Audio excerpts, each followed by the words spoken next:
The Spetsnaz commander grabbed the wounded Marine by his broken jaw and dragged him through the snow like an animal. Blood painted a long red trail across the white ground. He slammed the Marine's face into the frozen earth, leaned down and spoke into his ear. 18 of you, 18 little soldiers, and not one of them can save you. He stood up, pulled his pistol, and fired a round into the snow, 1 inch from the Marine's head. Tell your sergeant to surrender, or I will send him your fingers one by one. But 800 meters away, a limping nurse had just stopped limping. She opened a case marked surgical instruments, and inside was a sniper rifle she hadn't touched in 3 years. Tonight, Angel 6 would answer, and the commander would never hear the shot that ended him. Before we begin this incredible story, I want to invite you to subscribe to our channel, hit that notification bell, and follow this story all the way to the end. Drop a comment and tell me what city you're watching from so I can see just how far this story has traveled. Now let's get into it. The first bullet hit the radio tower at exactly 0317. Nobody heard it over the wind. The second bullet severed the backup antenna cable, and by the time Staff Sergeant Marcus Cole realized they had no communications, 3 of his perimeter guards were already face down in the snow, and they weren't sleeping. Contact! Contact from the North Ridge! Corporal Danny Reeves screamed into a radio that gave him nothing but static. He slammed it against the sandbag wall and grabbed his rifle. Sergeant Cole, comms are dead. All channels. Cole didn't waste a second. He'd been in Fallujah. He'd been in Helmand Province. He knew the sound of a coordinated ambush before the first shot even landed. And this wasn't some ragtag militia stumbling into their position. This was surgical. This was planned. Whoever was out there had taken out their eyes and ears before firing a single round at a human target. Wake everyone up, Cole said. His voice was calm, but his hands moved fast. Every soul in this base, weapons hot, now. Reeves ran. He pounded on doors. He kicked open the medical tent, and that's when he saw her. Kira Ashford was sitting on the edge of a cot, already fully dressed, boots laced, her nurse's bag packed and sitting at her feet. She looked at Reeves with eyes that didn't belong to a nurse, eyes that were already calculating distance, wind speed, and the angle of incoming fire. How many? She asked before Reeves could even speak. Reeves blinked. What? How many shooters on the ridge? I heard 2 suppressed shots before the radio went down. Different positions, at least 200 meters apart. So I'm asking you, Corporal, how many? Reeves stared at her. This was the quiet nurse who walked with a limp, the woman who heated soup for the guys and wrapped their sprained ankles. She wasn't supposed to talk like this. She wasn't supposed to know what a suppressed shot sounded like from inside a closed tent during a snowstorm. I don't know, Reeves stammered. Sergeant Cole sent me to wake everyone. Ma'am, you need to stay in the bunker. This is a combat situation. I know what it is, Kira said quietly. She stood up and for just a moment, the limp was gone. She caught herself, shifted her weight, and the limp came back. Go. Tell Sergeant Cole I'll prep for casualties. Reeves nodded and ran. But something stayed with him. Something about the way she'd stood up, like a coiled spring releasing, like a weapon being drawn. Outside, the mountain had turned into hell. The snowstorm had dropped visibility to less than 30 feet. Muzzle flashes blinked in the darkness like evil stars, and Cole was already counting them. 8. No, 10. At least 10 shooters on the North Ridge, and now more coming from the east.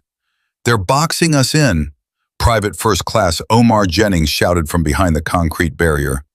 He fired 3 rounds into the white void and ducked as return fire shattered the wall inches above his head. We're surrounded, Sarge. Cole grabbed Jennings by the vest and pulled him close. Listen to me. We hold this position. We hold until dawn. Somebody will notice we missed our check-in. They'll send air support. We just have to survive until then. That's 6 hours, Sarge. Then we survive for 6 hours. But Cole knew what Jennings didn't. The check-in window was 12 hours. not 6. Nobody was going to notice they were dark until at least noon. And by noon, at the rate these attackers were advancing, there wouldn't be anyone left to rescue. Inside the medical tent, Kira was moving with a speed and precision that contradicted everything about her quiet, damaged persona. She laid out surgical kits, pre-staged tourniquets, and organized blood-clotting agents. Her hands were steady, her breathing was controlled, but inside her chest a war was raging that had nothing to do with the bullets flying outside. 3 years. 3 years since the last time she held a rifle. 3 years since the mission in Odessa that killed 4 members of her team and put 2 bullets in her left leg. 3 years since the military officially declared that Elena Vance, call sign Angel 6, was medically retired and no longer fit for active duty. They gave her a new name, a new life, a fake medical history that explained the limp, and a placement as a field nurse in a remote training outpost where nothing was supposed to happen. Ever. And now this. Kira closed her eyes, and she heard Jackson's voice. Specialist Ryan Jackson, 24 years old, the youngest member of her sniper team. The kid who used to sing country songs while cleaning his rifle. The kid who died in her arms in Odessa with his lungs full of blood and his eyes full of fear. "Promise me," he'd whispered. "Promise me you won't let them die alone. Promise me, Angel."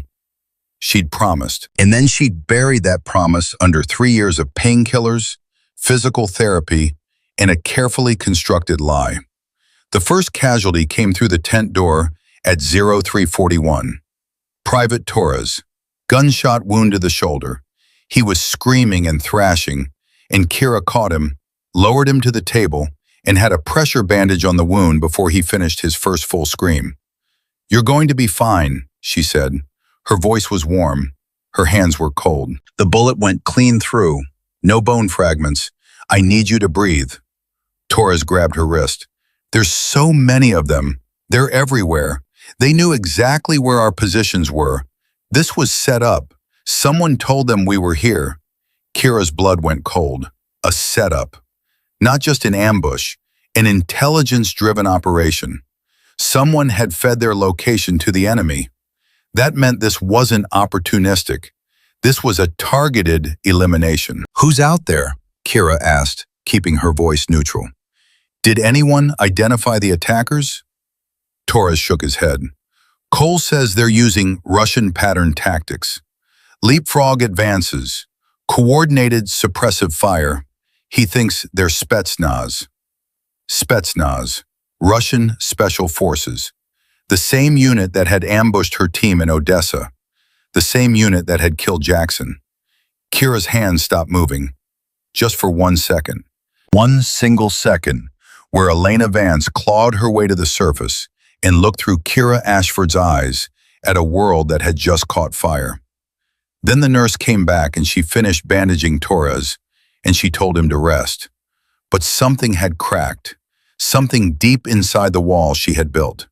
The second casualty arrived 4 minutes later. Lance Corporal Diaz, shrapnel wound to the leg. He was quieter than Torres, but his eyes were worse. The eyes of a man who had already accepted he was going to die. "Hey," Kira said sharply, "look at me. You're not dying tonight, not on my watch." Diaz looked at her, surprised by the authority in her voice. Nurses didn't talk like that. Officers talk like that. Commanders talk like that. "Who are you?" Diaz whispered. "I'm the person who's going to keep you alive," Kira said. "Now hold still." Outside, the situation was deteriorating fast. Cole had positioned his 18 Marines in a defensive triangle, but the enemy had superior positions on 3 sides. The snowstorm was their only advantage, limiting the attackers' ability to coordinate precision fire. But it was also blinding the Marines. Cole ducked into the bunker for 30 seconds to assess. He found Kira working on Diaz and Torres sitting upright, demanding to go back out. "Nurse Ashford," Cole said, "I need a straight answer. How bad are my men?" "Torres can fight, Diaz can't. What's happening out there?" "We're outnumbered at least 2 to 1. No comms, no air support, No cavalry. I've got 16 Marines returning fire at ghosts in a blizzard, and these aren't amateurs. They're picking us apart. Kira looked at him. Spetsnaz? Cole's eyes narrowed. How do you know that? Torres told me. Russian tactics. Leapfrog advances. Cole studied her for a moment too long. Something about this nurse had always felt off to him. The way she moved. The way she watched the perimeter. The way her eyes tracked helicopters when they flew overhead. Like she was calculating altitude and approach vectors out of pure habit. Stay in the bunker, Cole said. No matter what happens, you stay here. That's an order. I'm not under your command, Sergeant. Tonight you are. Stay here. Go hide if you have to. That's the best thing you can do for my men right now. Go hide.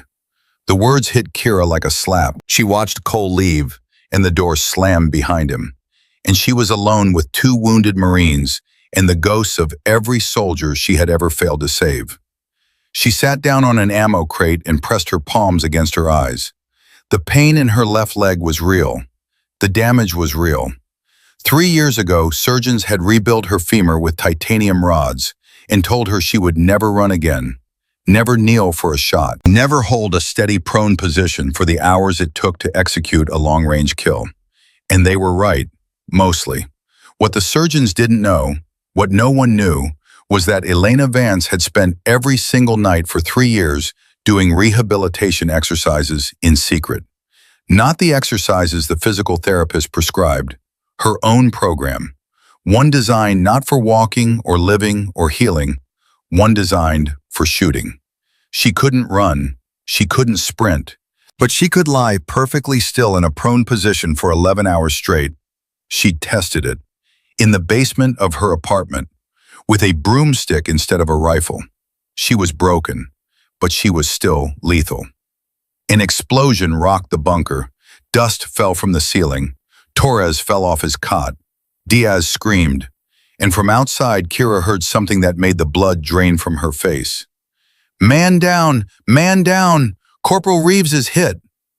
Reeves, the kid who had run in to wake her up. The kid with the freckles and the picture of his baby daughter taped inside his helmet. Kira stood up. The limp was gone.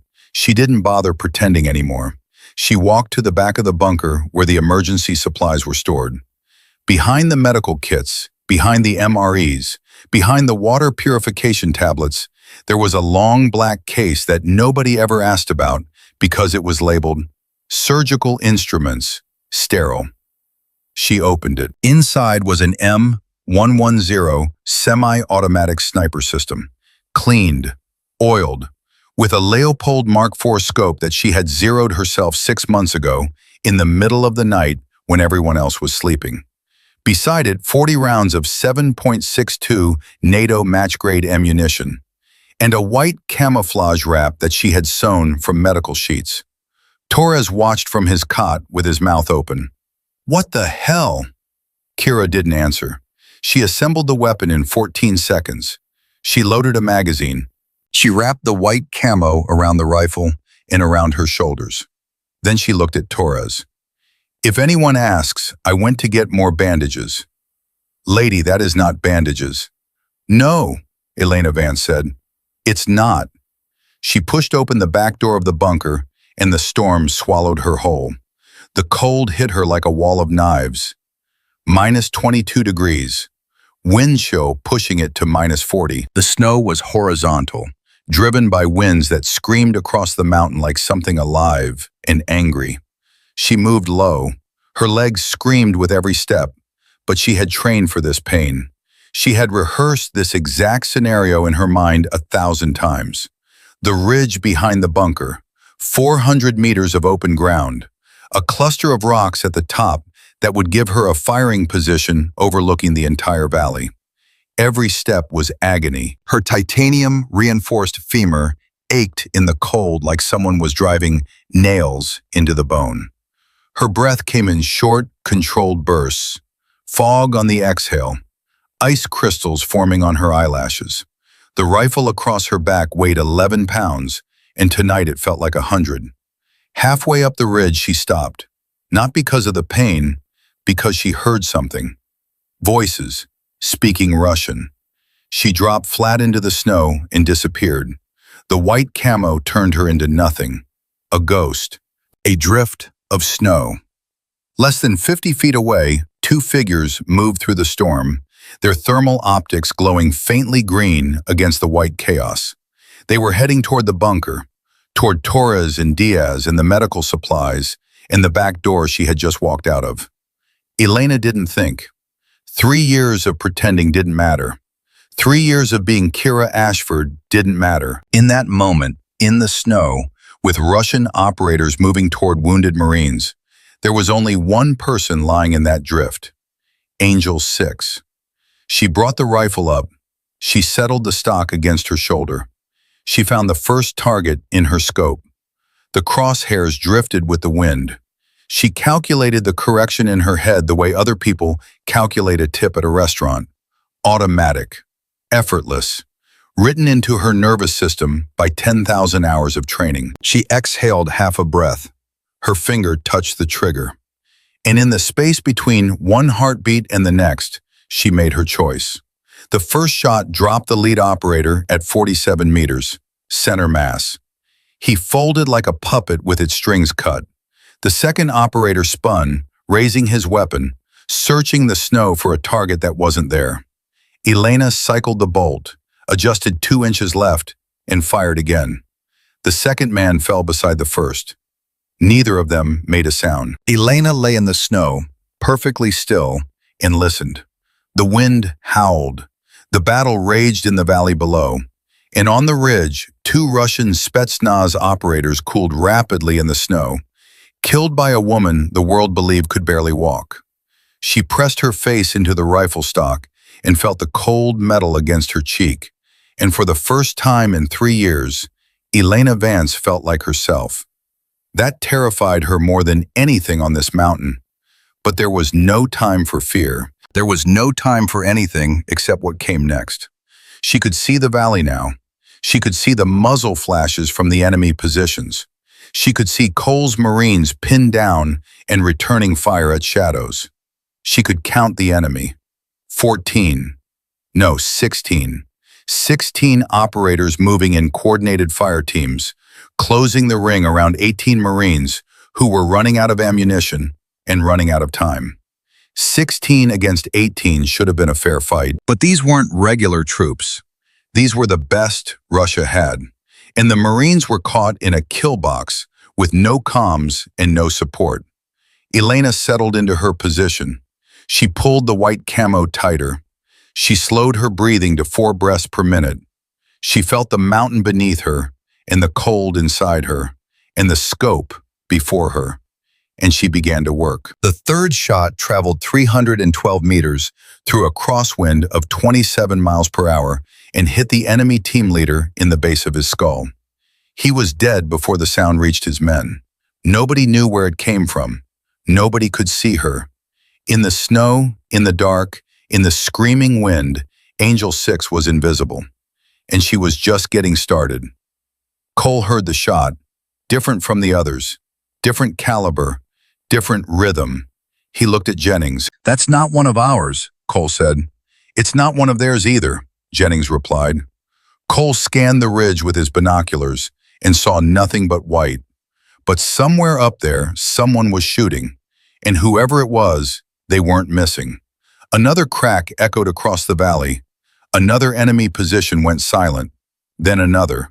Then another. "What the hell is happening?" Jennings whispered. Cole lowered his binoculars. His face was a mask of confusion, and something he hadn't felt since the battle started. Hope. "I don't know," Cole said, "but whatever it is, don't stop fighting. Give them everything we've got." The Marines surged, not because they understood what was happening, not because they had a plan, but because soldiers know.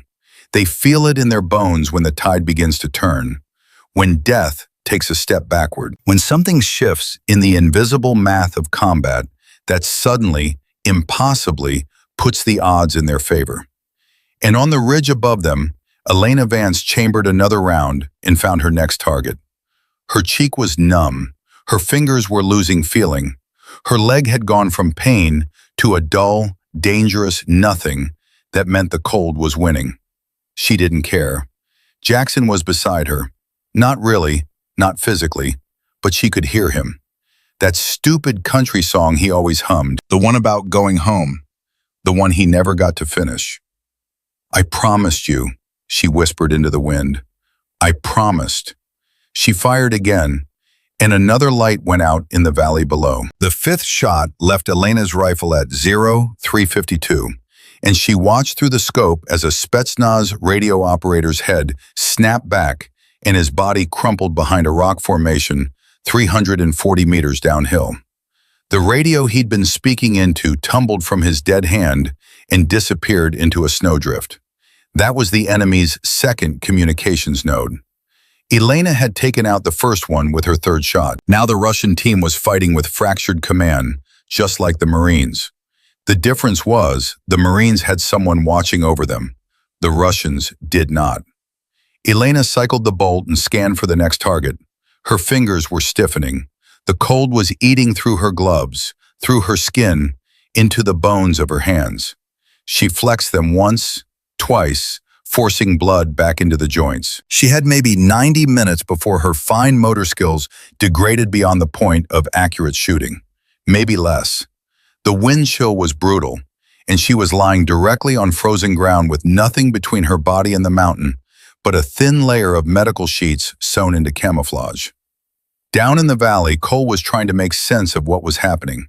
4 enemy positions had gone silent in the last 6 minutes. Not suppressed, not pinned down, silent, dead silent. And the shots were coming from the ridge behind the base, a position that none of his Marines occupied. "Jennings," Cole said, grabbing the young private by his shoulder. "Who do we have on the south ridge?" "Nobody, Sarge. You pulled everyone into the triangle." "Then who the hell is shooting from up there?" Jennings shook his head. He didn't have an answer. Neither did Cole. But every time that unknown rifle cracked, another enemy position went dark, and Cole wasn't about to question a miracle in the middle of a massacre. "All positions, listen up," Cole shouted over the wind. "We've got a friendly shooter on the south ridge. I don't know who it is, and I don't care.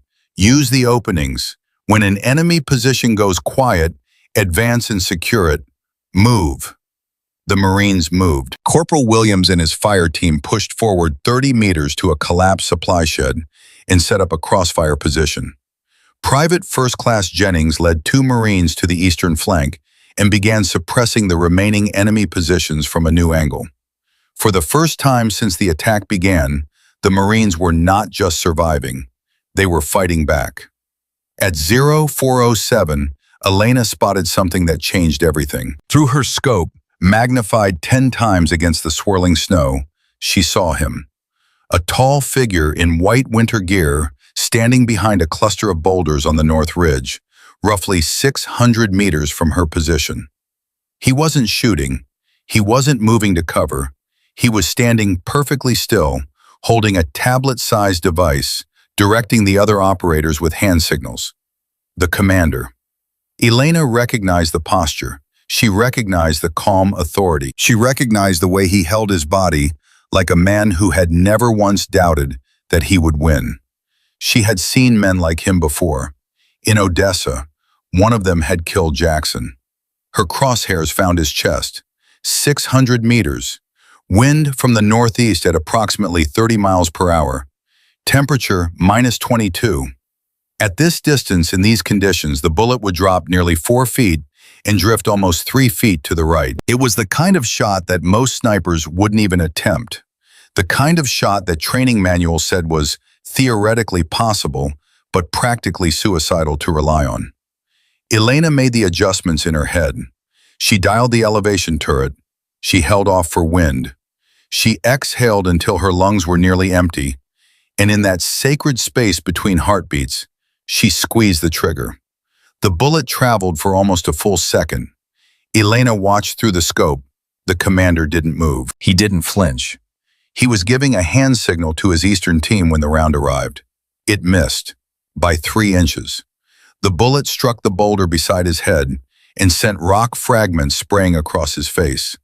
The commander dropped instantly behind cover, and Elena cursed under her breath. She had not missed a shot in over 4,000 rounds of practice. And the one shot that mattered most, the one that could have ended this entire battle in a single trigger pull, had gone wide. 3 inches, the width of a man's fist. The difference between victory and continued slaughter. The commander was now aware of her. That changed the math completely. 30 seconds later, Elena saw the response she dreaded. 2 figures broke from the enemy's northern position and began moving uphill. Not toward the Marines, toward the South Ridge, toward her. They moved with the fluid precision of trained counter-sniper operators, leapfrogging between cover, never exposing themselves for more than 2 seconds at a time. They were hunting her. Elena felt the familiar ice settle into her stomach. Not fear, something older than fear. The predator's awareness that she had just become prey. She had 2 options: relocate and lose her firing position, or stay and fight a counter-sniper battle against operators who now knew her general location. She stayed. At 0419, the first counter-sniper team reached the base of the South Ridge. Elena tracked them through her scope. They were good, very good. They used the terrain like water flowing around rocks, never silhouetting themselves against the skyline, always keeping hard cover within arm's reach. She estimated they would reach effective engagement range within 4 minutes. She had to be creative. Elena scanned the ground between her position and the approaching operators. 60 meters downhill, a frozen creek cut across the ridge face. The water beneath the ice was moving. She could hear it faintly, and moving water meant the surface temperature would be slightly different from the surrounding ground. Any thermal optics the counter-snipers were using would show the creek as a distinct line. If she could get to the creek, get into the water, the ice-cold stream would mask her body heat completely. She would become thermally invisible. It would also, almost certainly, put her into hypothermic shock within 15 minutes. Elena looked down at the valley. Cole's Marines were pushing forward, using the chaos she had created to reclaim ground. But the enemy still had at least 10 operators in the field, and without her rifle covering them, the Marines would lose their advantage in minutes. She made the calculation the way she always did, not with logic, not with reason, with the promise she had made to a dying boy in Odessa. She moved, low-crawling through the snow, dragging the rifle beside her, ignoring the agony in her left leg as the titanium rods ground against bone with every movement. 60 meters in the snow. It took her 3 minutes. 3 minutes of pulling herself forward with her elbows, while her legs screamed and her hands went numb, and the counter-snipers closed in above her. She reached the creek. The ice was thin at the edges. She punched through it with her fist and gasped as the water hit her skin. -1 degree, liquid ice.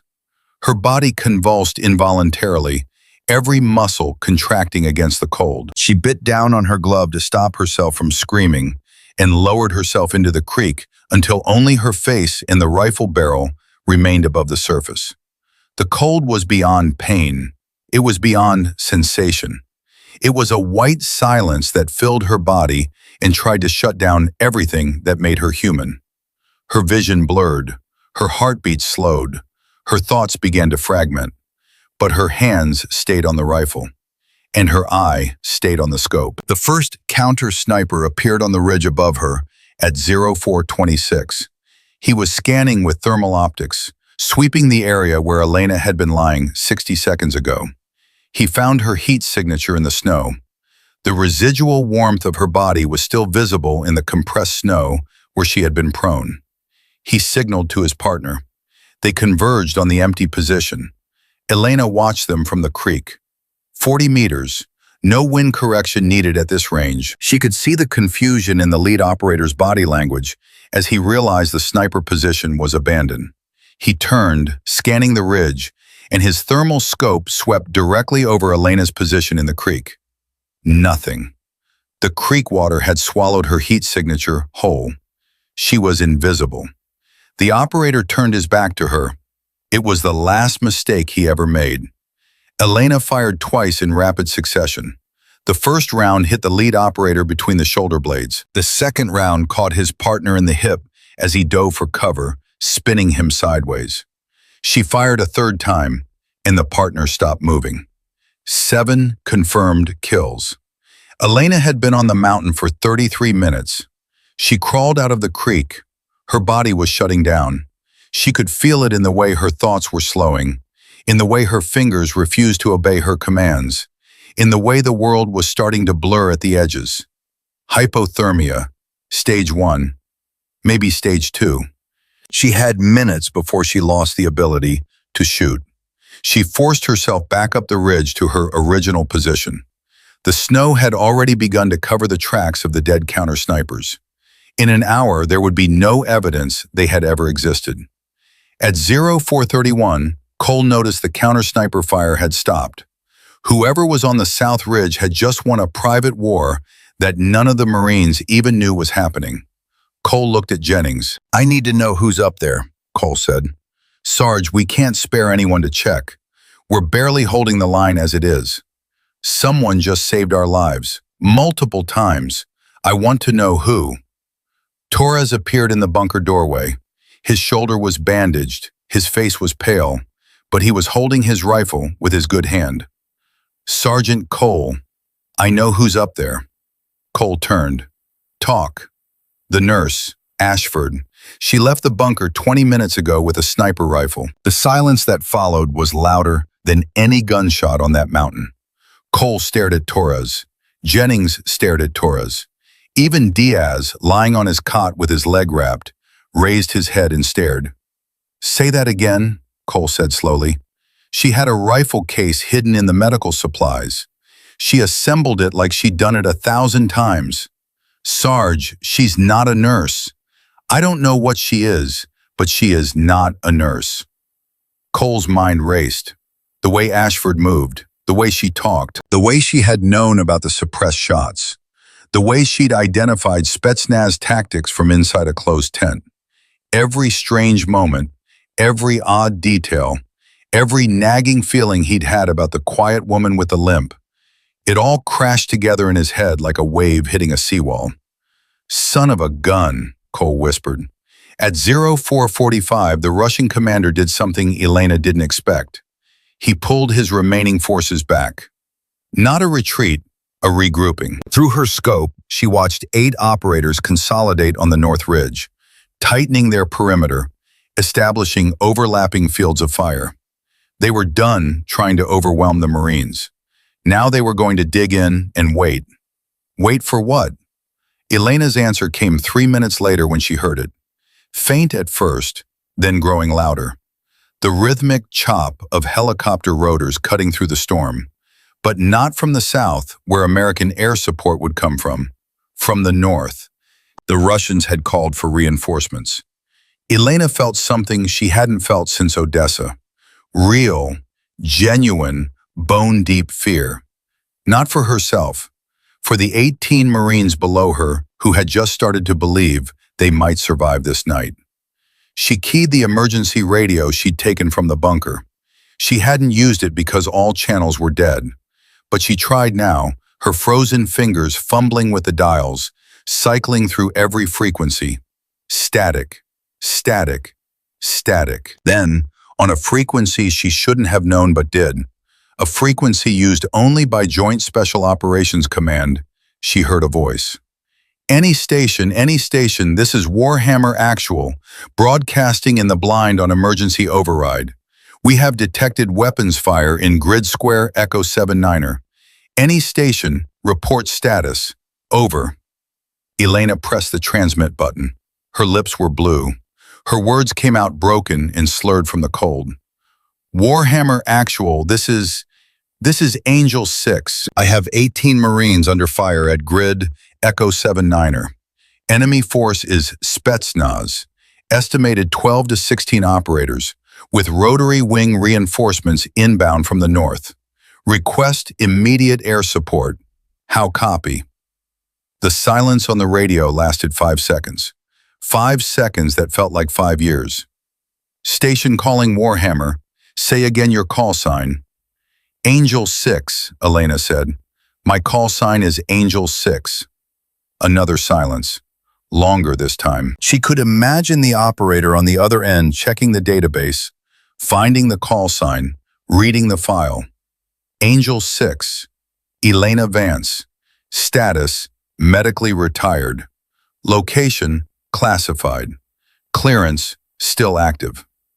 Angel 6, this is Warhammer Actual. We copy all. Be advised, closest air support is 45 minutes out. Can you hold? 45 minutes. In 45 minutes, the reinforcement helicopter would arrive. Fresh Spetsnaz operators would pour onto the mountain, and 18 Marines, along with one hypothermic sniper, with 9 rounds remaining, would be overrun. Negative, Warhammer. We cannot hold 45 minutes. That helicopter cannot land. Do you understand me? If those reinforcements touch down, these Marines are dead. Angel 6, we have no assets in range to intercept. Elena closed her eyes. The cold was inside her now, inside her chest, inside her brain. She could feel her body failing, shutting down system by system. And the mountain was so quiet, and the snow was so soft, and it would be so easy to just let go. Jackson's voice came back, not from memory this time, from somewhere deeper, somewhere that the cold couldn't reach. You promised, Angel. Elena opened her eyes. She looked through the scope. She found the landing zone the helicopter would have to use. A flat clearing on the North Ridge, 300 meters from the enemy's consolidated position. 780 meters from her current location. 780 meters. In a crosswind. At night. In a blizzard. With frozen hands and dimming vision, and a body that was 90 seconds from complete hypothermic shutdown. She chambered around. She had 9 left. 9 rounds to stop a helicopter full of Spetsnaz reinforcements from landing on a mountain where 18 Marines were fighting for their lives. She pressed her cheek to the stock. The metal burned with cold.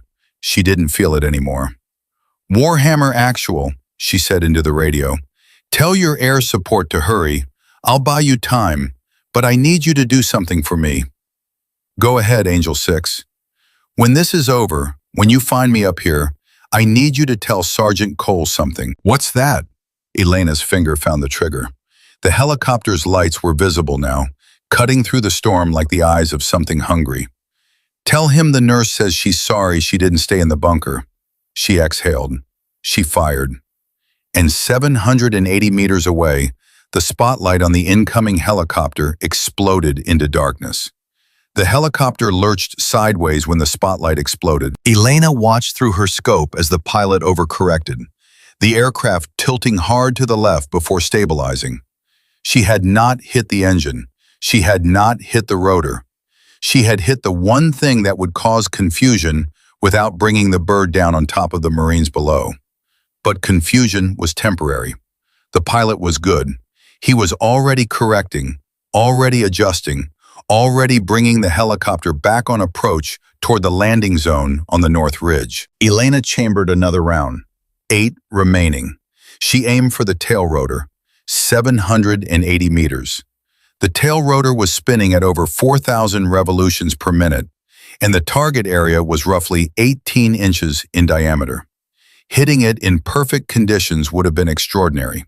Hitting it in a blizzard with frozen hands and failing vision was something else entirely. She fired. The round disappeared into the storm. The helicopter kept coming. 7 rounds left. Elena cursed and wiped the ice from her scope lens with a finger she could no longer feel. The helicopter was descending now, dropping toward the flat clearing on the North Ridge. She could see figures inside through the open side door. 6, maybe 8 operators ready to deploy. If those boots touched the ground, the math was over. Cole's Marines would be outnumbered and outgunned with no possibility of survival. At 04:53, Elena made a decision that went against every principle of sniper warfare she had ever learned. Instead of targeting the aircraft, she targeted the landing zone. She put a round into the ground 30 meters in front of the helicopter's approach path. Then another. Then another. 3 rounds spent in 5 seconds, not to kill, but to create doubt. The pilot hesitated.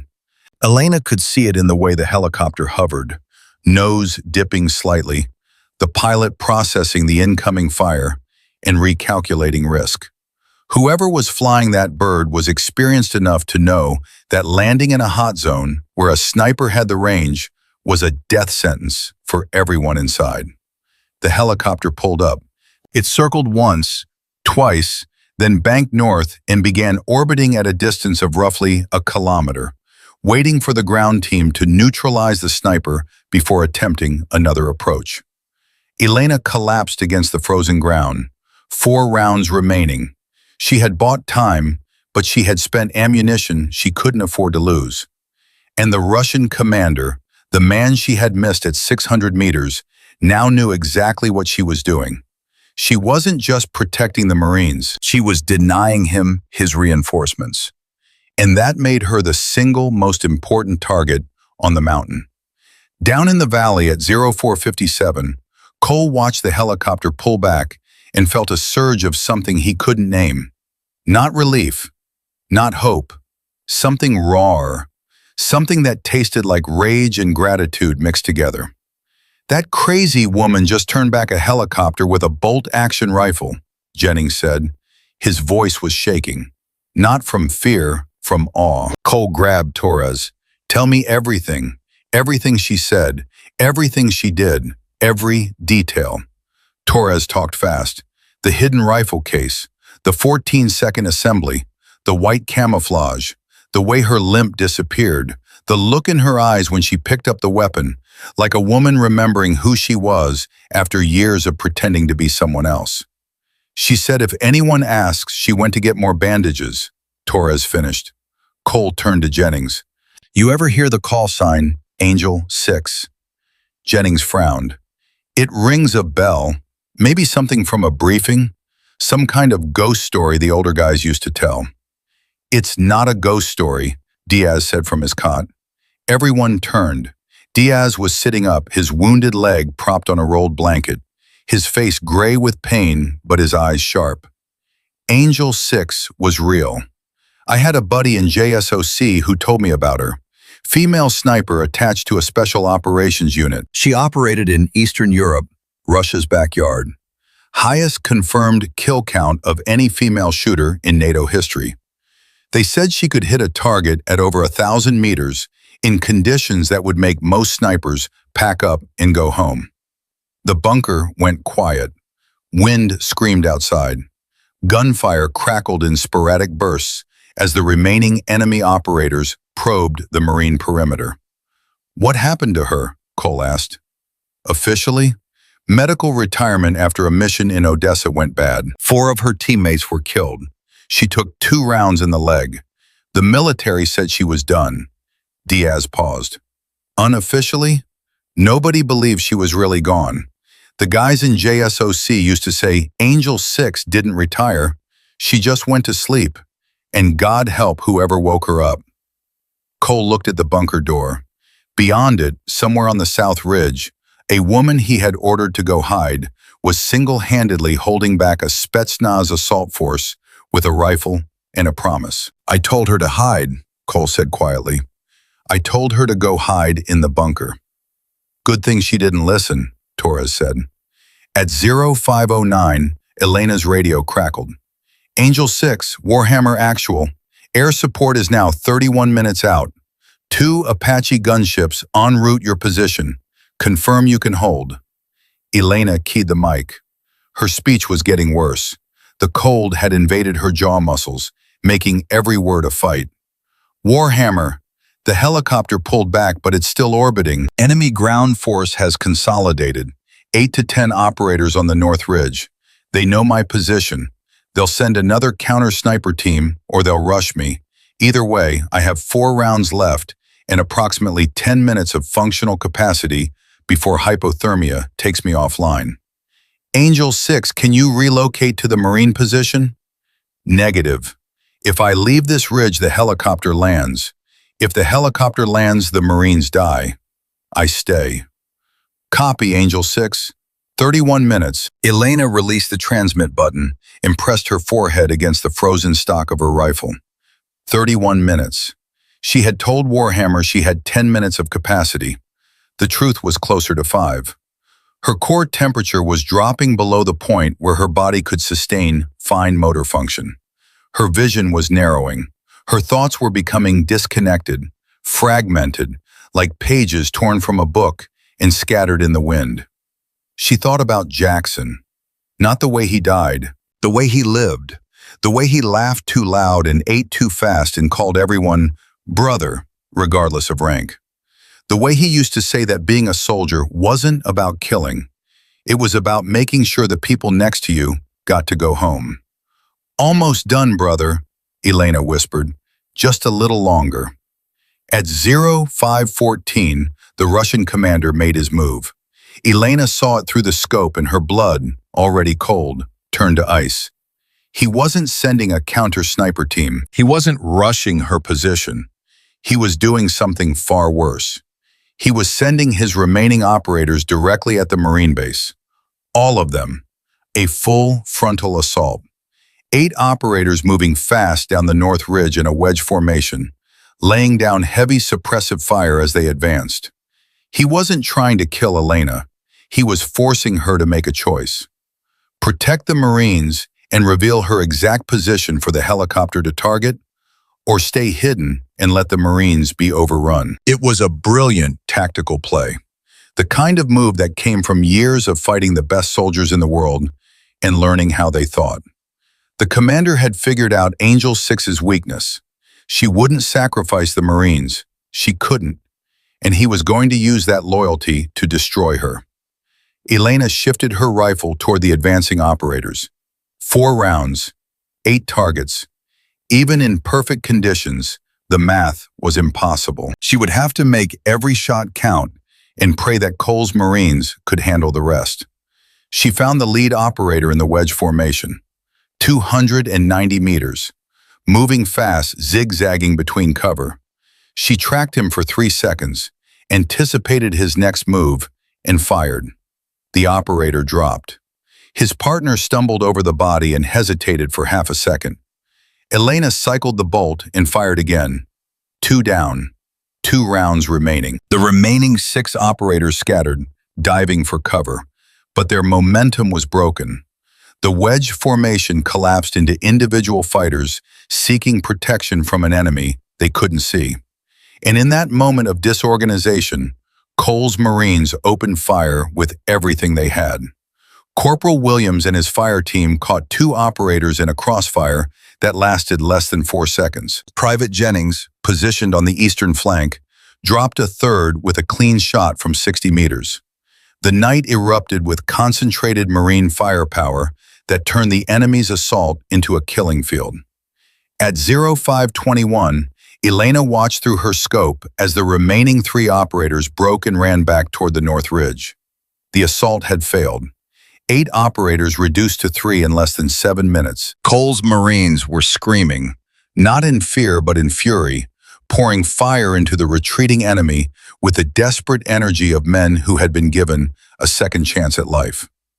Elena allowed herself one breath, one single moment of something that felt like relief. Then she looked for the commander. He was gone. The position where he had been directing the assault was empty. Elena scanned the North Ridge frantically, sweeping her scope across every rock, every depression, every shadow in the snow. Nothing. The commander had vanished. A chill ran through her that had nothing to do with the cold. Men like him didn't run. Men like him didn't disappear. Men like him repositioned. At 0524, she heard it. Not through the scope, through her ears. The crunch of a boot in snow. Close. Very close. Elena rolled sideways just as a bullet punched through the snow where her head had been 1 second earlier. The crack of the rifle reached her a fraction of a second later. Close range. Less than 100 meters.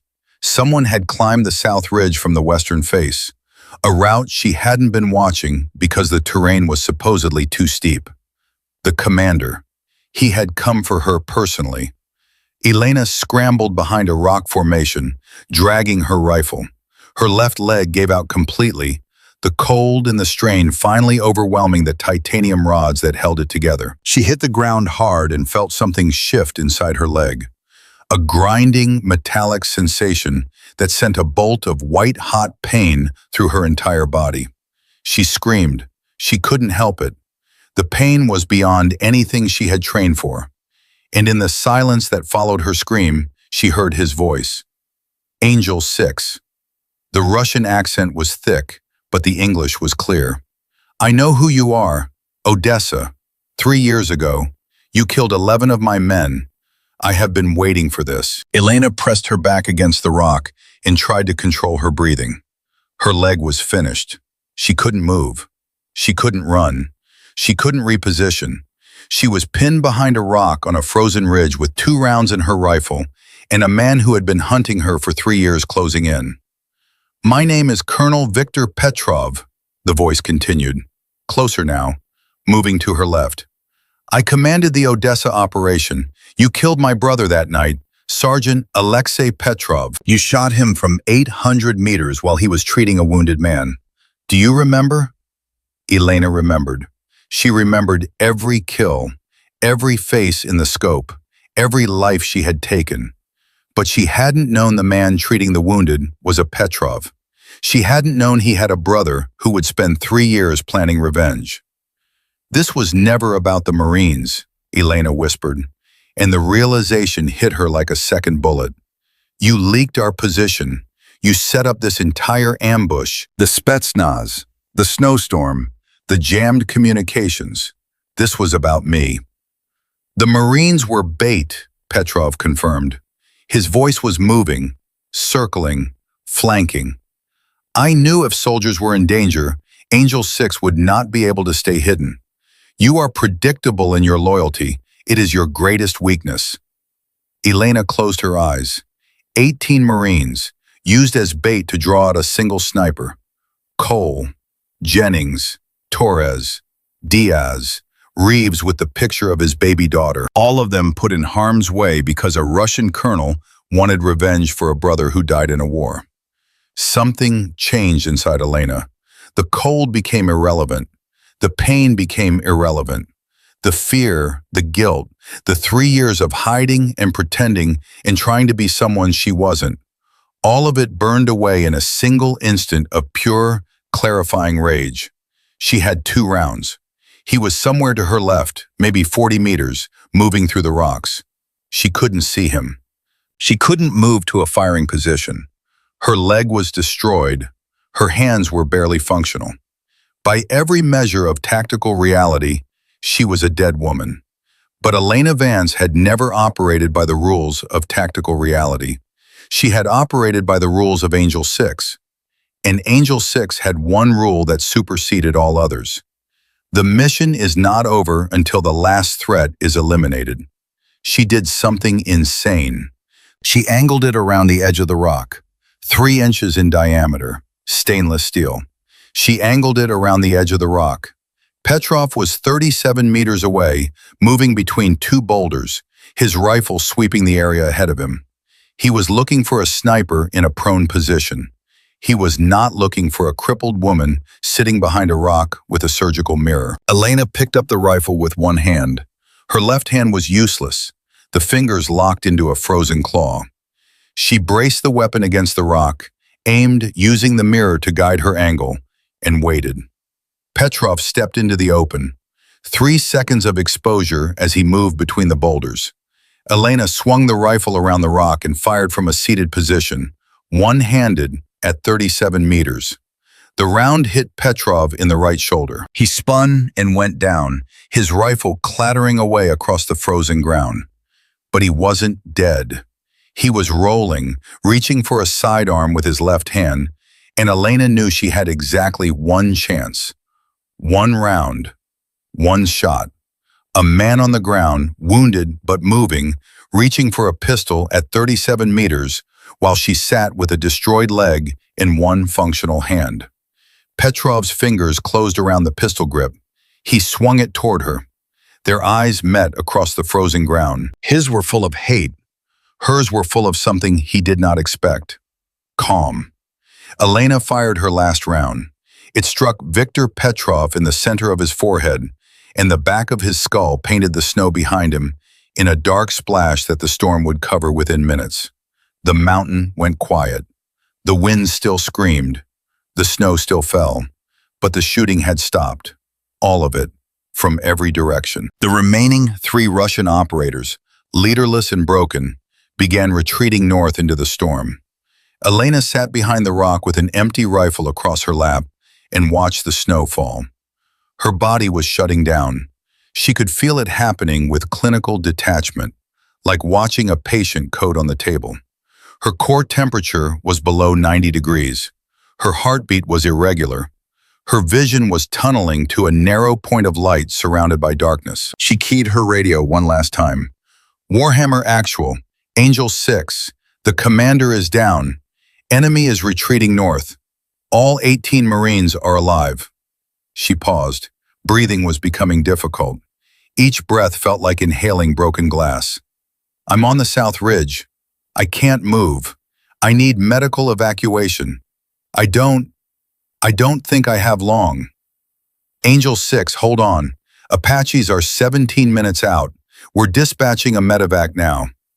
Tell them to hurry, Elena said. Then she added, so quietly that the radio barely caught it, tell Jackson I kept my promise.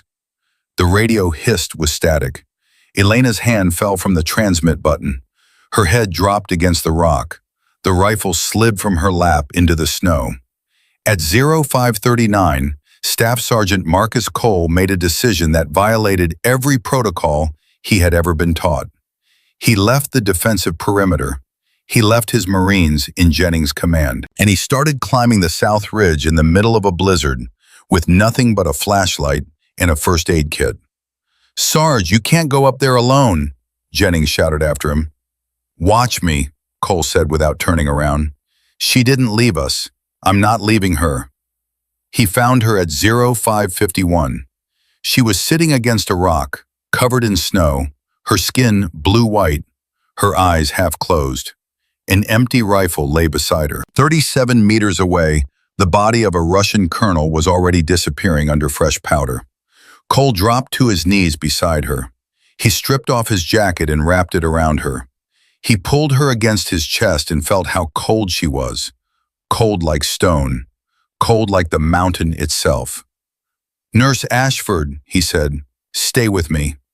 Her eyes flickered open. That's not my name. I know, Cole said. His voice broke for the first time that night. I know who you are. Just stay with me, Angel. Elena looked up at him. Her lips moved. The words came out as barely a whisper, carried away by the wind almost before they reached his ears. How many made it?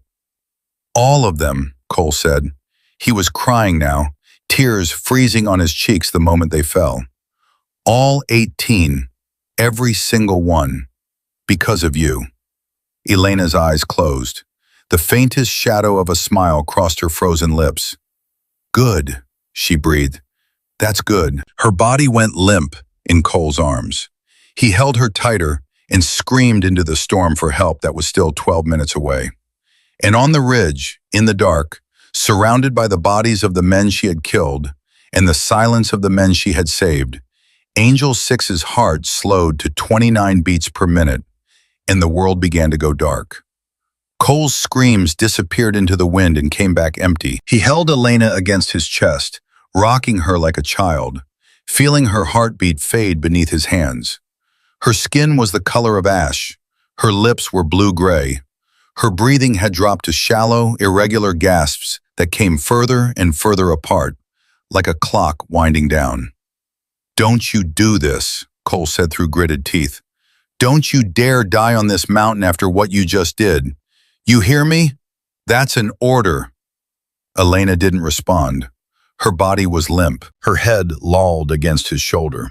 The only sign of life was the faint pulse he could feel in her neck, weak and thready and slowing with every beat. Cole ripped open his first aid kit. His hands were shaking, not from the cold but from something worse. Fear. Raw, helpless fear. He was a combat veteran. He had held dying men before.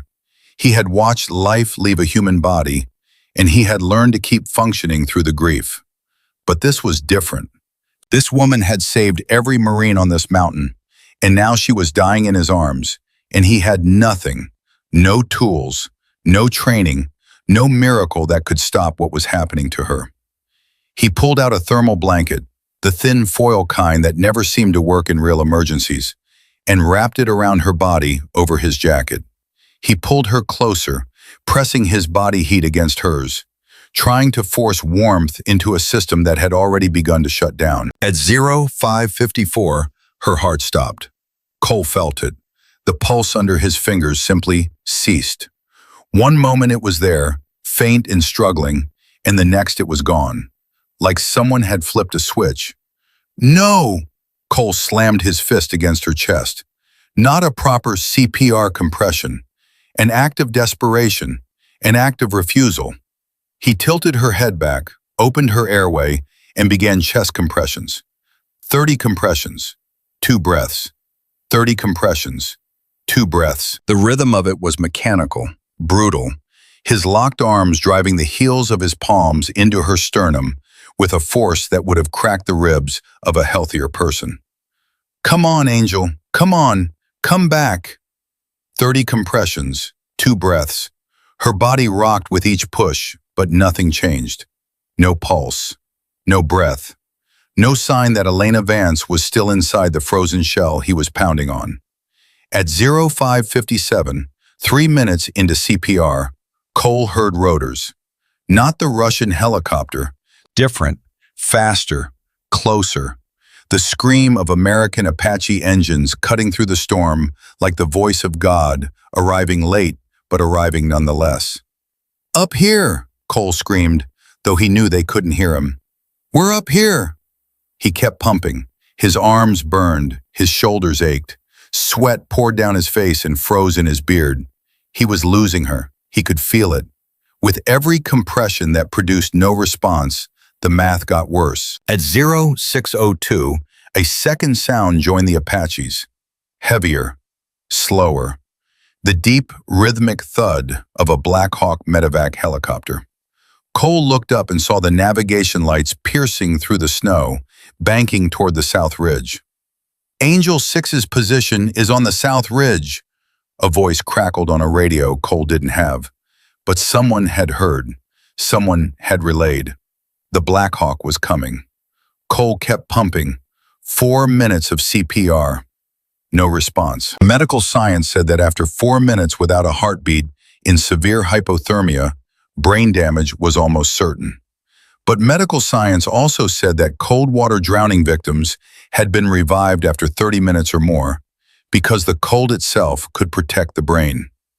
Elena's body temperature was so low that her cells were barely consuming oxygen.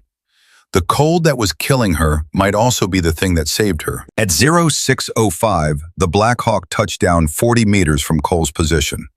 2 flight medics jumped out before the skids fully settled. They ran through the snow carrying a litter and a bag of equipment that Cole prayed contained miracles. Female casualty, severe hypothermia, cardiac arrest for approximately 11 minutes, Cole shouted as they reached him.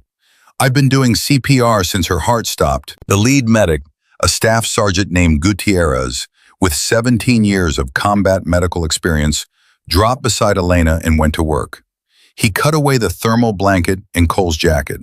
He attached cardiac monitoring leads. The portable screen showed a flat line. Core temp? Gutierrez asked his partner. The second medic pressed a tympanic thermometer into Elena's ear. 84.2. Gutierrez didn't flinch, but his jaw tightened. 84 degrees was deep hypothermia. Most people were dead at 84 degrees. But Gutierrez had a saying he'd learned from an old Navy surgeon during his first deployment. You're not dead until you're warm and dead. Warm saline IV, both arms. Forced air blanket. Keep compressions going. We're taking her. They loaded Elena onto the litter. Cole tried to follow, but Gutierrez stopped him. Sergeant, I need you to stay with your men. That woman saved all of us, every single one, and the best way you can honor that is by getting your Marines off this mountain alive. We've got her. I promise you, we've got her. Cole stood in the snow and watched them carry Elena to the Black Hawk. Her arms slipped off the litter and dangled, lifeless, her fingers trailing through the powder. A medic tucked it back. The helicopter lifted off, banked south, and disappeared into the storm. Cole stood there for 12 seconds. 12 seconds of stillness in the middle of a battlefield. Then he wiped his face with the back of his hand, turned around and walked back down the ridge to his Marines. At 0611, inside the Black Hawk, Gutierrez was fighting a war of his own. Elena's heart had been stopped for 19 minutes. The warm saline IVs were running into both arms, slowly raising her blood temperature from the inside. The forced air blanket was wrapped around her torso. The cardiac monitor showed occasional flickers, tiny electrical impulses that weren't strong enough to produce a heartbeat, but suggested that somewhere inside her chest, the machinery of life was trying to restart. "Come on, ma'am," Gutierrez muttered. He pressed the defibrillator pads against her chest. "VFib or anything. Just give me something I can shock." The monitor flickered. A jagged line appeared. Not a heartbeat. Ventricular fibrillation. The disorganized electrical chaos of a heart that wanted to beat, but couldn't remember how. "There!" Gutierrez grabbed the defibrillator. "Charging to 200. Clear!" The shock jolted Elena's body off the litter. The monitor jumped, scrambled, then settled back into VFib. "Again! 300. Clear!" Another jolt. The monitor spiked, then silence.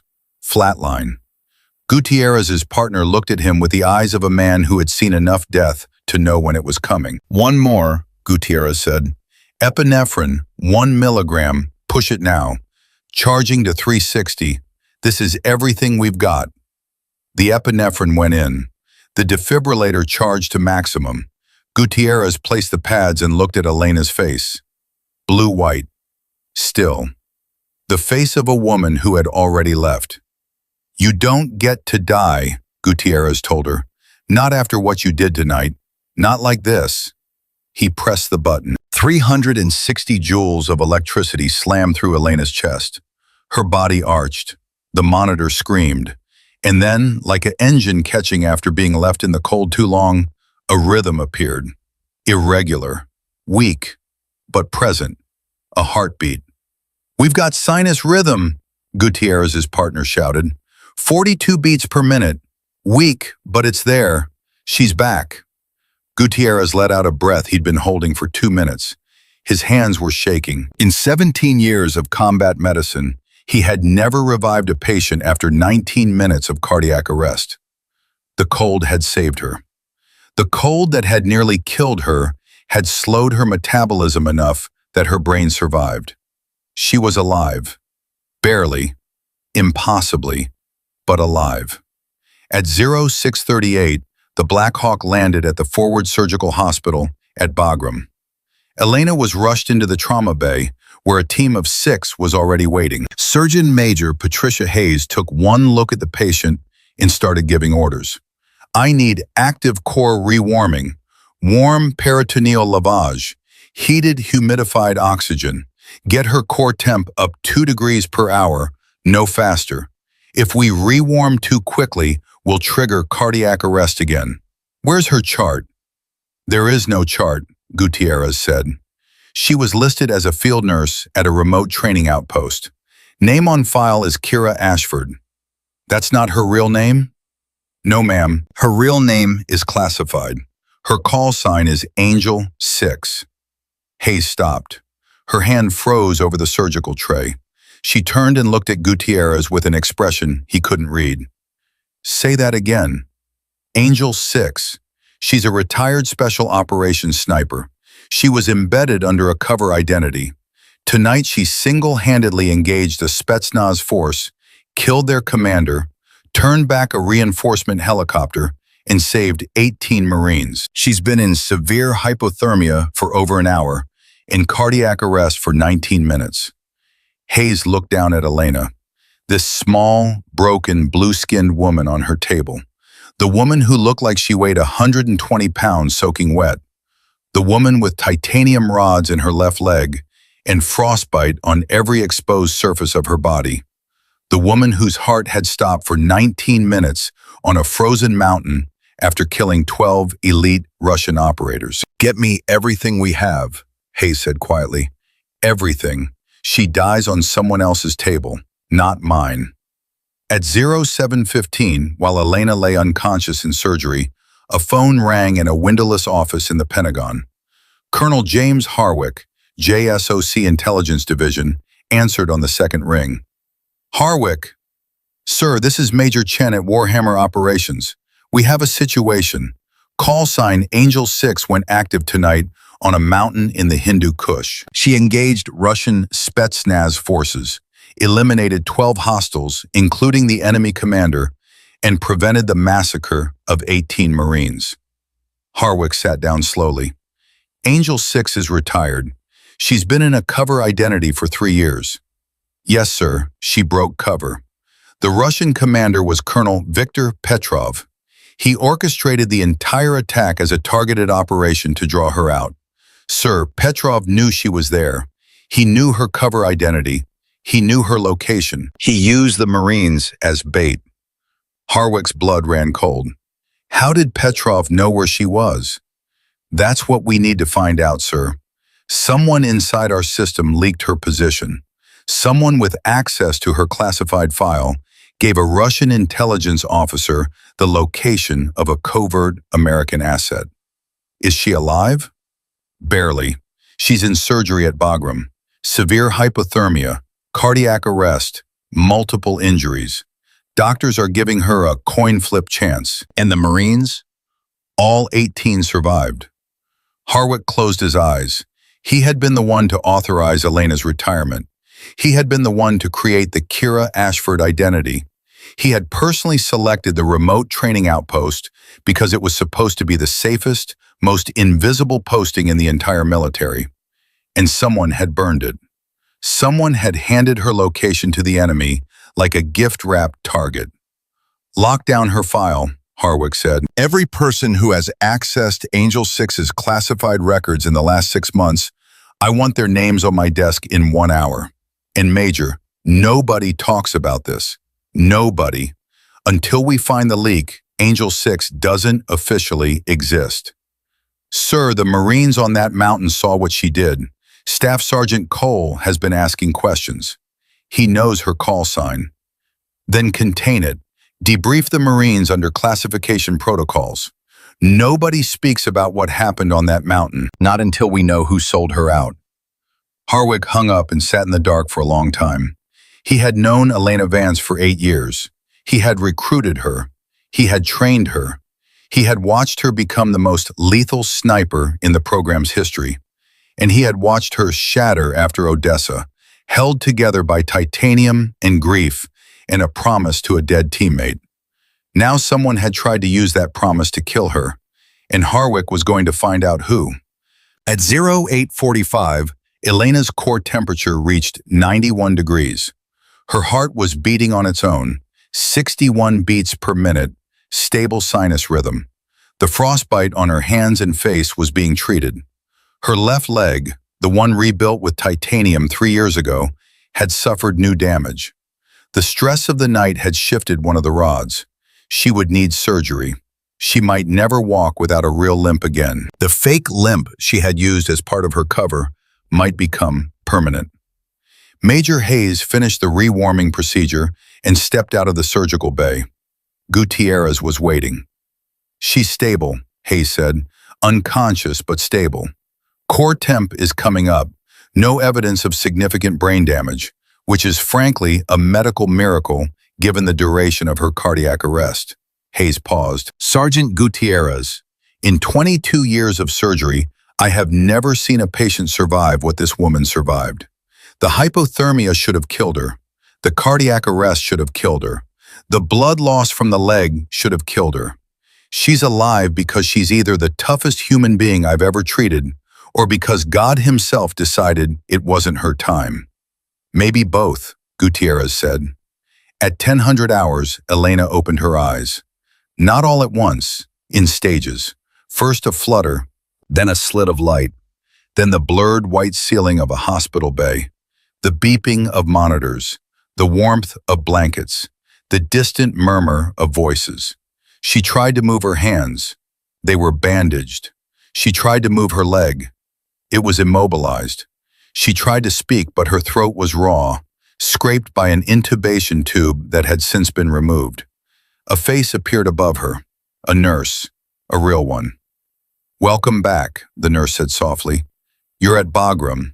You're safe." Elena's lips moved. The word came out as a rasp. "Marines.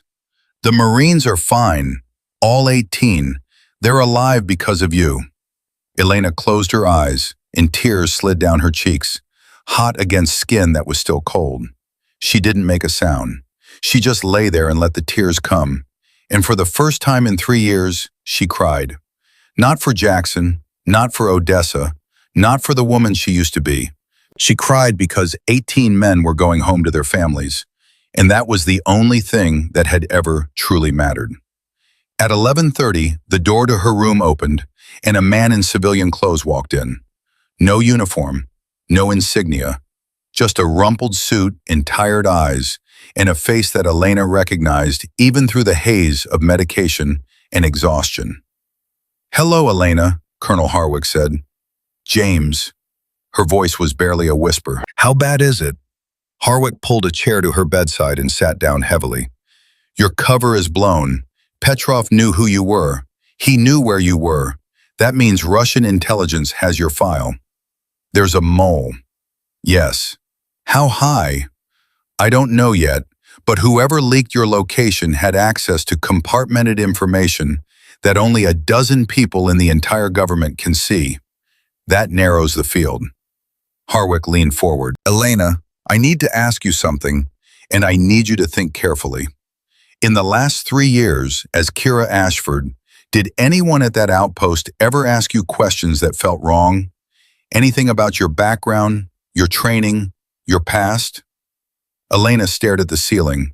Her mind was foggy, but the question cut through the medication like a knife. She thought about the outpost, the faces, the conversations, the quiet moments. "Yes," she said. Harwick didn't move. "Who?" "Dr. Weston, the base physician. He arrived 4 months ago, transferred from a medical facility in Germany. He asked me once about my leg, not like a doctor asking about an injury, like an intelligence officer fishing for information. He wanted to know when the surgery was done, where, by whom. I gave him the cover story and he accepted it, but the way he asked the questions," she trailed off. "What about the way he asked?"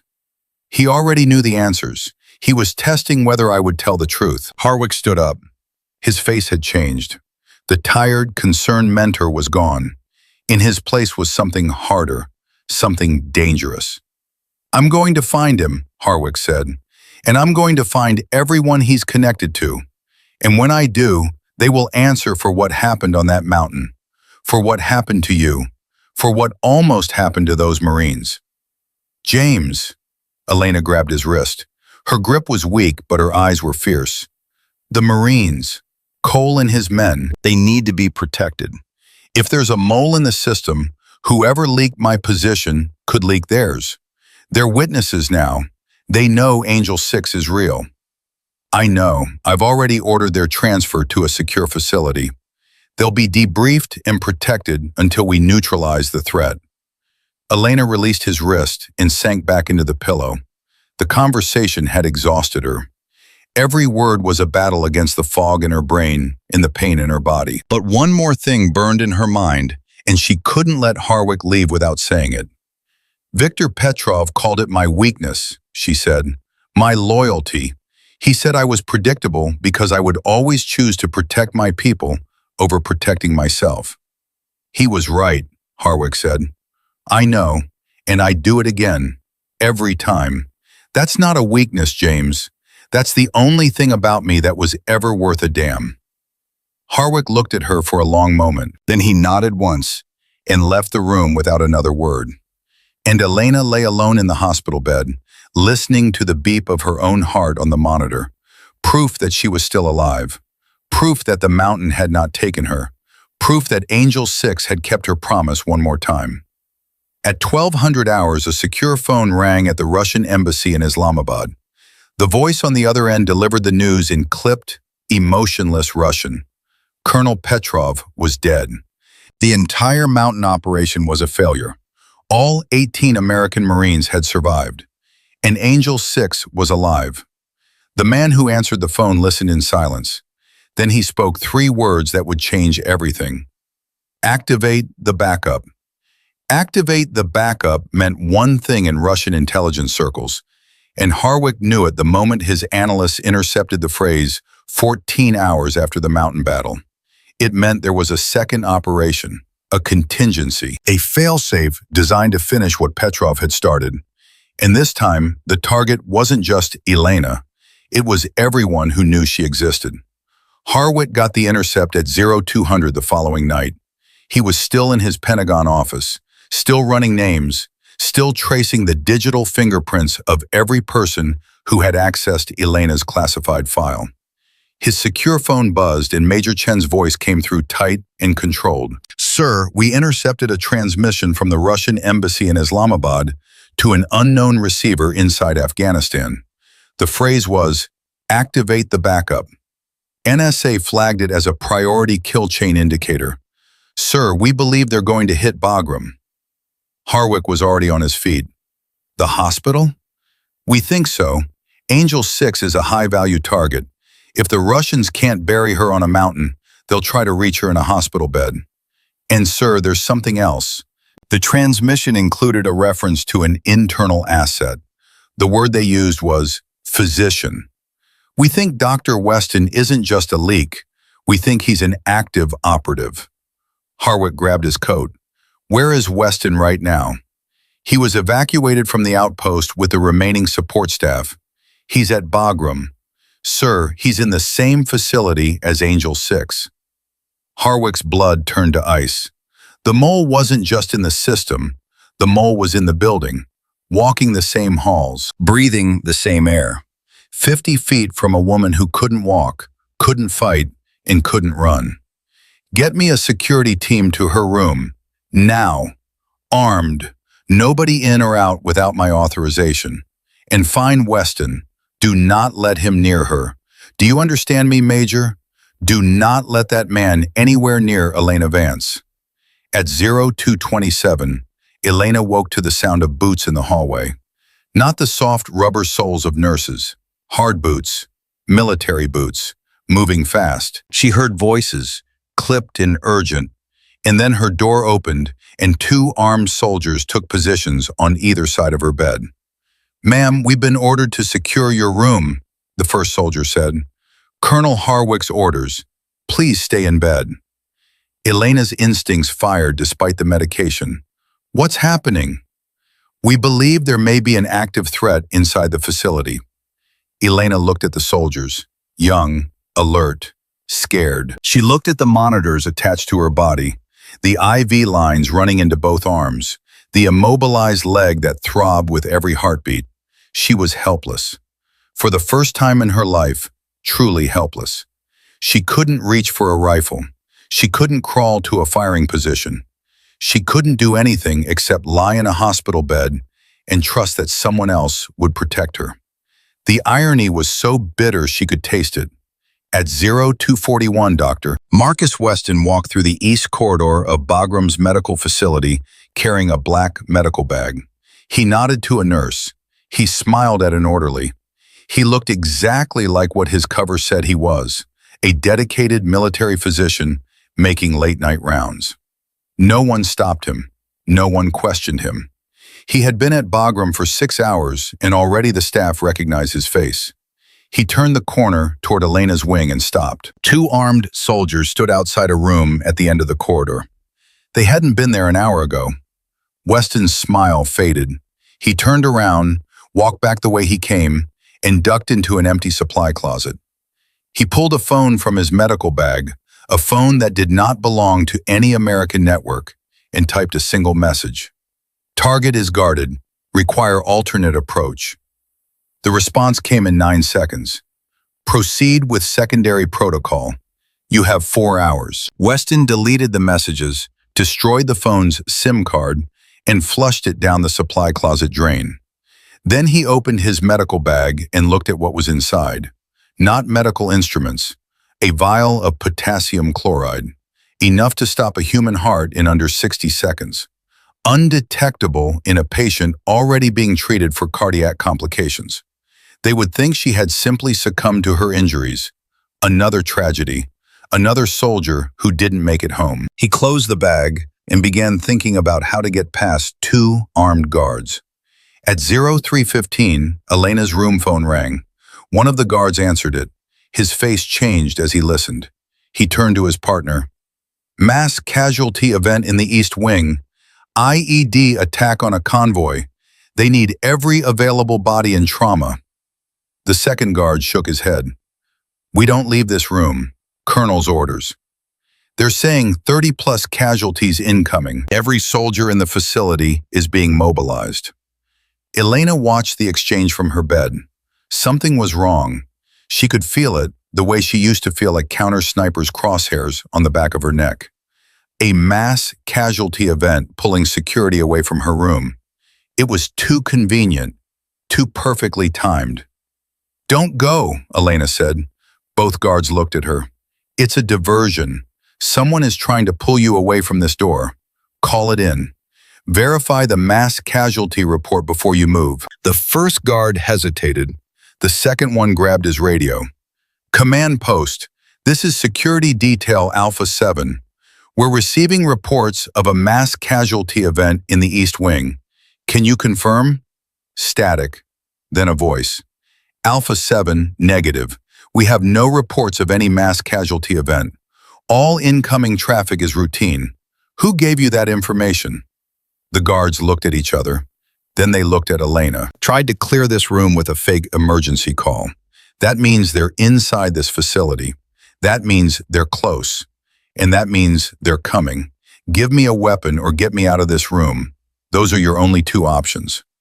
The first guard unholstered his sidearm and placed it on the bed beside her. Elena's bandaged fingers closed around the grip. The weight of it was familiar. The cold metal against her damaged skin sent a jolt of pain up her arm, but her hand was steady. Her hand was always steady. At 03:29, Harwick's security team found Dr. Weston in the East Wing corridor. He was walking toward Elena's room, carrying his medical bag. He saw them coming and stopped. For 1 second, the mask slipped. The concerned physician disappeared and something else looked out through his eyes. Something cold and calculating and cornered. Dr. Weston, the team leader said, we need you to come with us. Of course. Is there a problem? Sir, please put down the medical bag and step away from it. Weston looked at the bag. He looked at the 4 armed soldiers surrounding him. He looked at the corridor behind them, where 2 more guards still stood outside Elena's room. He did the math. The math said he was finished. But Weston was not just a spy. He was a true believer. And true believers don't surrender. They complete the mission or they die trying. He moved fast, faster than a 53-year-old physician should have been able to move. He grabbed the vial of potassium chloride from his bag, smashed it against the corridor wall, and lunged at the nearest soldier with the jagged, broken glass, aiming for the exposed skin above his body armor at the throat. The soldier reacted on training. He blocked the lunge, grabbed Weston's wrist, and twisted. The glass fell. Weston threw an elbow that caught the soldier in the jaw and broke free. He ran, not toward Elena's room, toward the emergency exit at the end of the corridor.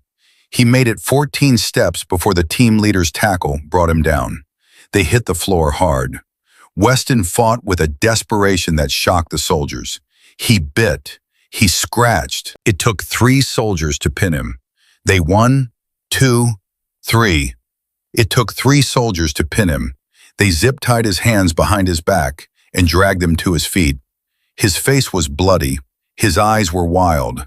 And as they marched him past Elena's room, the door was open, and she was sitting up in bed with a pistol in her bandaged hand, watching him pass. Their eyes met.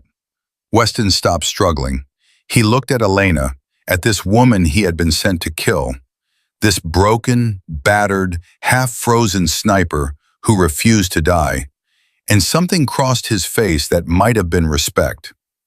"You should have died on that mountain," he said. "People keep telling me that," Elena replied. "I keep disappointing them." They took Weston away. Elena lowered the pistol and placed it on the bedside table. Her hands were shaking now.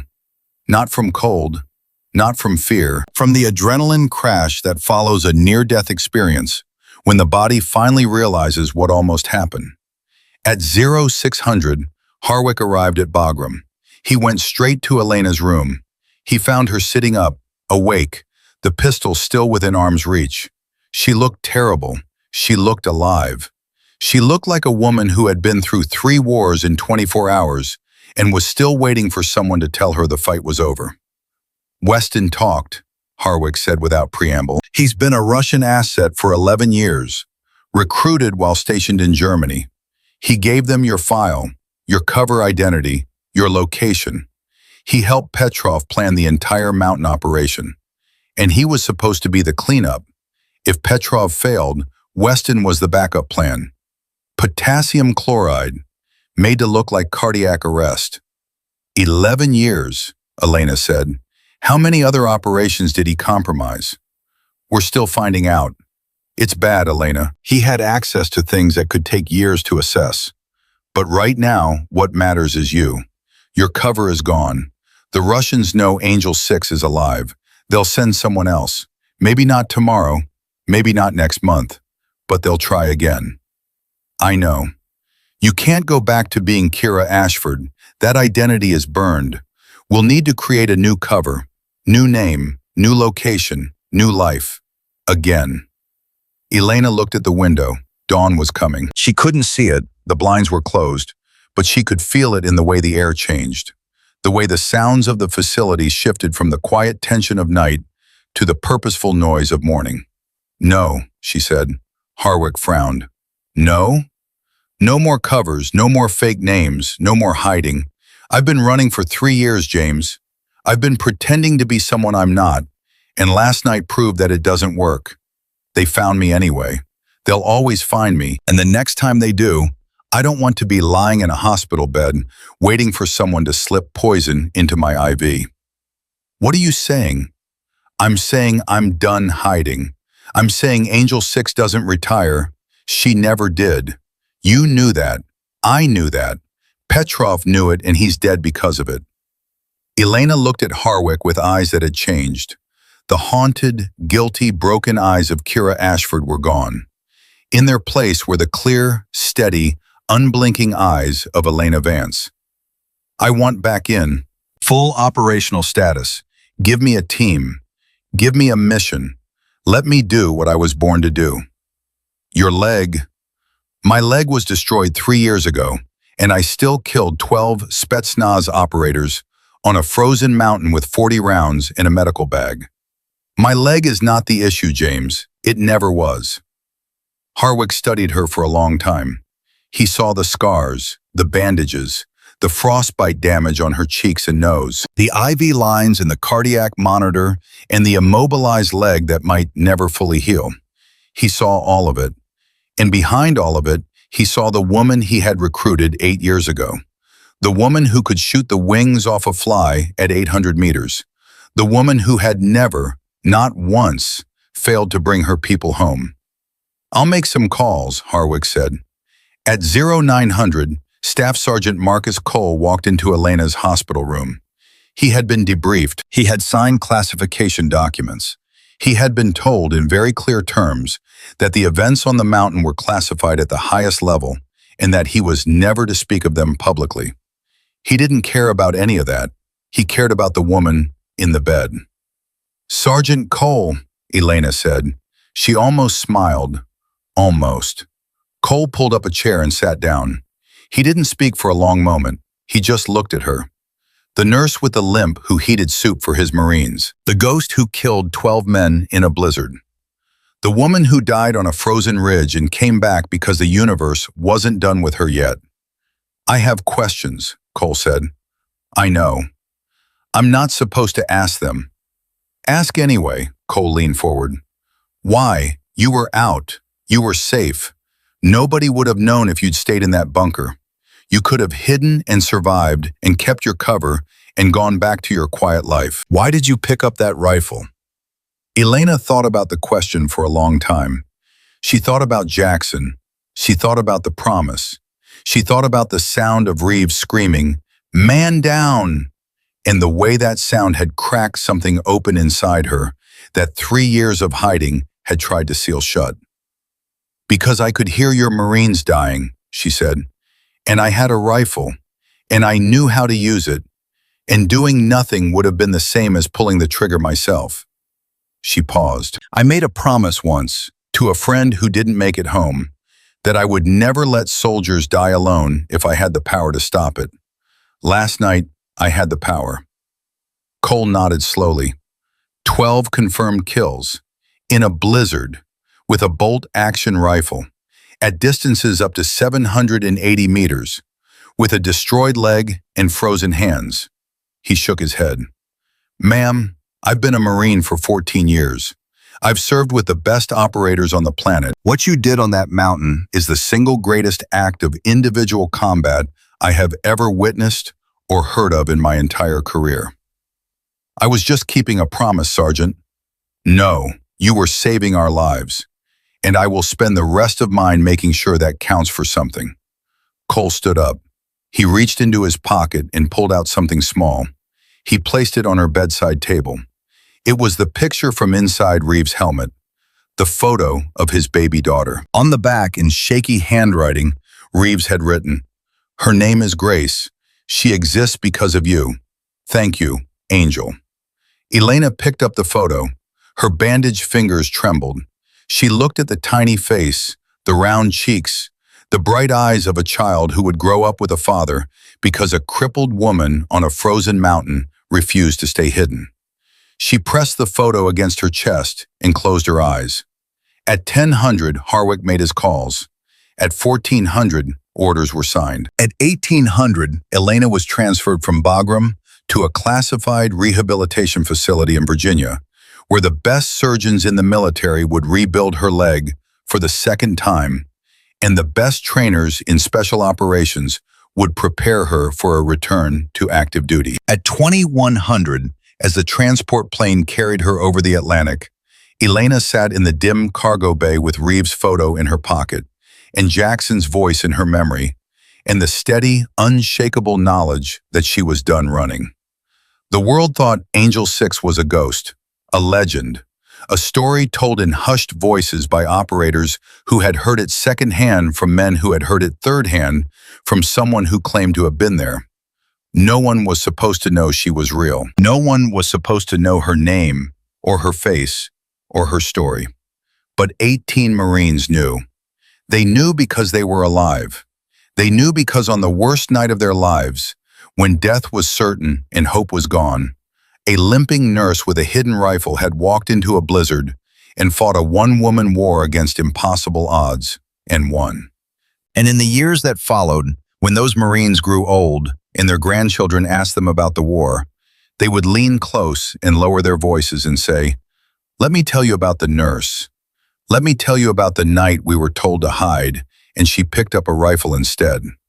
Let me tell you about Angel 6. And the story would begin the way all true stories begin. Not with a hero, not with a legend, but with a choice. A simple, terrifying human choice made by a broken woman on a frozen mountain who decided that the people beside her mattered more than her own survival. That is the story of Elena Vance. Call sign Angel 6. The limping nurse who saved 18 Marines with impossible shots on the coldest night of the war. She was not fearless. She was not invincible. She was not superhuman. She was a woman who made a promise and kept it, no matter the cost. And if you listen closely, on quiet nights when the wind blows cold across the mountains, some say you can still hear it. A single rifle shot echoing across the valley. Clean, precise, impossible. Angel 6, keeping watch.